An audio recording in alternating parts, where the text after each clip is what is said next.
So here's my work for the second LabVIEW homework for electronic instrumentation.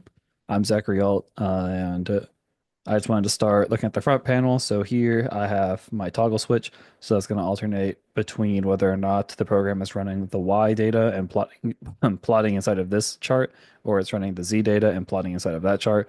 And the count right here, I didn't reset it, but the timing of it, since T is the variable time, I have that tied to the while loop. And so I just wanted to have that as a count so someone who's running the program can be able to see kind of where they're at, how many seconds it's been going through based off of how many counts.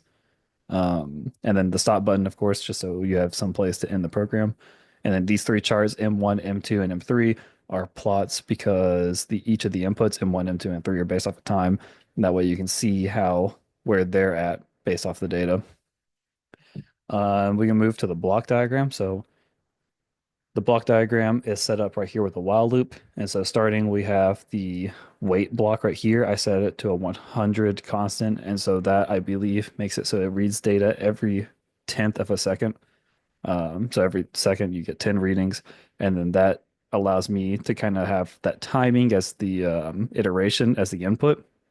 And so that gets fed into the K structure, which is where the main program kind of happens because everything is tied into the Boolean, the on off button.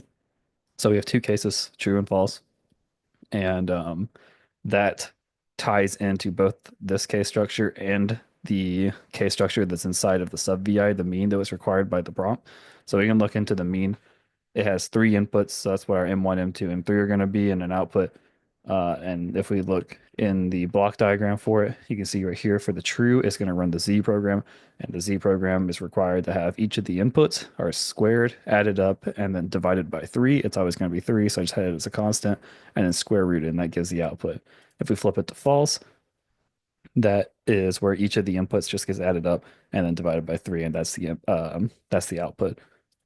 And so that can be tied up to the same input to both case structures and makes it pretty convenient. M1, I made it as a sub VI just to make it a little bit more convenient. And so that's just taking the sine of pi over 4, multiplying it by our input, and that's going to be our t, our time, based off of our while loop, and which is very similar to how M2 is set up. It just has cosine instead of sine, and it's pi over 11 instead of pi over 4.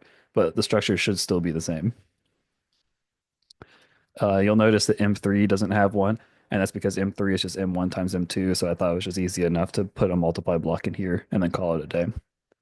Switching to switching to true, you can see that the structure is essentially the same, but inside the mean block, the Boolean gets triggered into going to the true, so that part is different. So that's why we get the different Z graph, which you'll see when I start running it.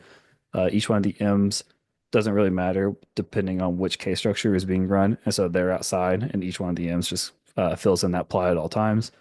And then to change the background of each of the plots, I have each one of these variables that defines a color constant getting fed into these plots. I got that by just going to, I think it was create property node, plot area colors, and then background color. And same thing goes for the Z, but that has to be inside the case structure, so that way it's defined by its individual case.